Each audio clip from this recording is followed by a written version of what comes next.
আসছি হচ্ছে ব্রাহ্মণবাড়িয়া সরকারি কলেজ থেকে।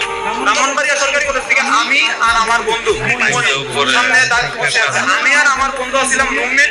আর আমাদের কলেজ থেকে মাত্র 2জন স্টুডেন্ট চান্স পেয়েছে বুয়েটে। এই বুয়েটে আমাদের কলেজ থেকে প্রতি বছর 1-2জন এরকম ভাবে চান্স পায়।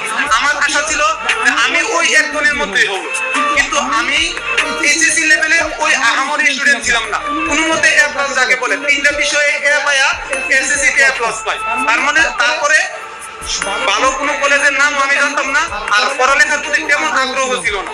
কিন্তু কলেজে ভর্তি হওয়ার পরে চোখে হয়তো রঙিন চশমা লেগে গেছিল।